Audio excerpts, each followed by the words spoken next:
Howdy High Tides, I'm Jed Hoffman with Beach Film News, and we are finally back after a bit of a spring break.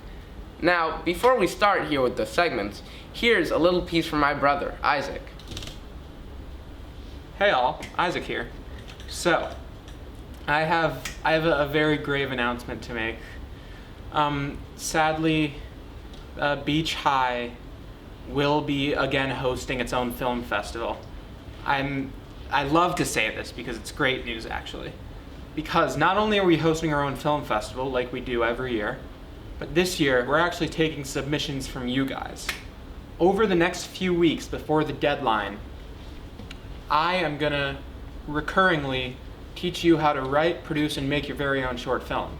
But why, you might ask? Well, it's simple. A, you get to see your film on the big screen, and B, there are prizes. You get little trophies. So just keep checking in, keep tuning in, because I'm going to teach you how to make your own short film. I'm going to announce the date of the film festival. It's going to be a lot of fun. It's going to be a lot of laughs, a lot of goofs. So buckle in. This past March, we admired the significance of women's experiences and watersheds as we celebrated Women's History Month. It's important to recognize the many contributions that women have made on broader history and the great effects that they have had on society as a whole. As the younger generation, it's essential that we acknowledge the accomplishments of women throughout the years and educate ourselves on their involvement in our world's history. Over the years, women have had so much conflict in getting their voice heard, and they continue to be overlooked by society every day. It's not crazy to say that women face discriminatory issues in their daily lives, for it has been a problem for centuries. There are so many ways to inform yourself on important historical women and events that represent the significance of women's involvement in history. For example, you can find books, films, articles, and more. The recent film, The United States vs. Billie Holiday, is a biographical story that gives us a deeper insight at legendary jazz musician Billie Holiday's life.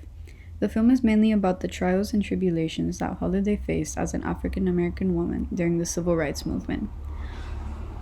Holiday was targeted by the FBI because of her song Strange Fruit, which was the song about lynching in the South. This song is known as one of the first protest songs of the Civil Rights Movement and is one of the many reasons that Billie Holiday is now an extremely imperative historical figure.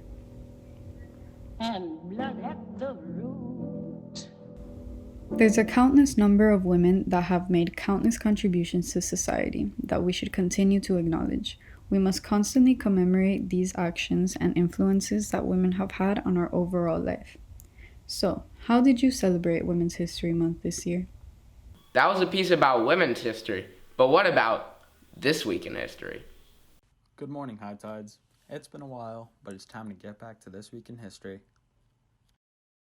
To start this week's segment on April 7th, 1933, after years of prohibition since midnight of January 16th, 1920, when the 18th Amendment was put into effect, which included importing, exporting, transporting, selling, and manufacturing of intoxicating liquor illegal. On this day, in 1933, beer is sold once again in 19 of the 48 states and the District of Columbia. To follow that, on April 8th, 1974, Hank Aaron of the Atlanta Braves hit his 715th career home run, breaking Babe Ruth's legendary record of 714. After that, on April 8th, 1977, The Clash, an English punk rock band and part of the original wave of British punk, released their first album, The Clash. The Clash had their first gig supporting the Sex Pistols in 1976. To conclude this week's segment, on April 10th, 1912, the Titanic set sail on her maiden voyage from Southampton, New York. The Titanic had been described as the world's most luxurious floating hotel and was only 5 days out when she hit an iceberg and sank in the Atlantic with a loss of many lives. Well, High Tides, that's it for this week in history. Make sure to check in for the next one, and I will see you later. We just talked about the past. Now let's look into the future of mailmen with brand new mail trucks. Hi, High Tides. How's it going? We all know our friendly neighborhood mailman from delivering all the packages we've been waiting for or delivering any letters that we've been waiting for from friends or family. But did you know soon USPS will be introducing all new delivery vehicles for all of their mail carriers to enjoy? Now you may be wondering, okay, what's the big deal though, or why do they need new ones? Well, current USPS trucks have been known to explode for reasons that are not the driver or the mailman's fault. So to get some insight on what the new postal trucks will be like, I asked my mailman Chris for some more information. How long have you been delivering mail for? 3 years. Okay. How many miles do you walk every day? About 6 miles every day. What feature are you most looking forward to in the new delivery truck? Backup camera. If you could add any feature to the new delivery truck, what would it be? A radio. I need music. Have you ever been pulled over by the police? No, but I had some friends that were pulled over. They were parked next to a fire hydrant, so they had just. That's all for today, High Tides. Thanks for watching. And remember, go outside and say hi to your mailman next time you see them. Well, mailmen go through a lot throughout the day. Why don't you help them and make them some sweet old chocolate pancakes? Here's a recipe. Good morning, everyone. So today we're making chocolate pancakes, and we'll be using 1 egg, milk, vanilla flavor, butter, sugar, flour, and cocoa. So now we're making the pancakes. Now we'll pour in 1.5 of milk here. There. Now we'll use this egg, the 1 egg. And now we'll put in the flour. One cup of flour. And 1 spoon of sugar. And now we'll use 1 spoon of butter. Now we'll use the vanilla flavor.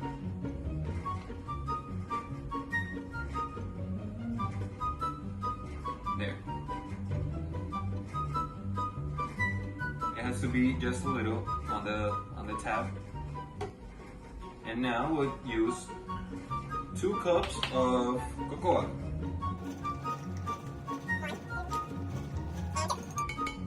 Done. So now we'll blend in the mix, and we choose low power, and we just hit blend. So while this was blending, I tasted it and I noticed it was missing some sugar and some flour. So while I was blending, I added 2 spoons of sugar and 1 cup of flour. So now the mix is fine now to make the pancakes. So now you can see the consistency is perfect now. So now we'll make the pancakes. And we always put the heat like at 4.0 or 1 or 3.5 between there. And we pour a little bit, just a little bit of butter inside here so that it melts and we can make the pancake.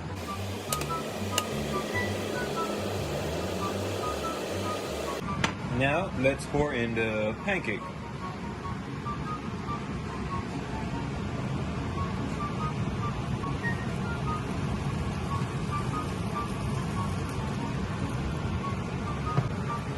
And we wait till there's holes, like holes that appear around here. So now we'll wait till holes come out, and it'll let us know that we can flip it. Or we could also move it. So when it slides, we know it's done. Now it's done because it slides and there's bubbles around it. So now we just flip it and pray that I don't mess up. Okay. Woo! It's alright. And that can happen to anybody, and it's okay. So these are the chocolate pancakes we have made together. I hope you enjoy your pancakes and your morning, and thank you for watching. See you next time.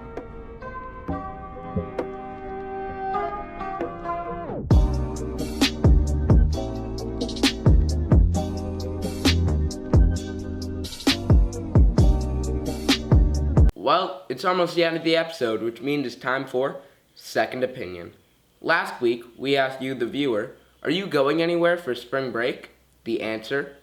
No, and it's by a landslide vote. 90% of people said they were not going anywhere for spring break.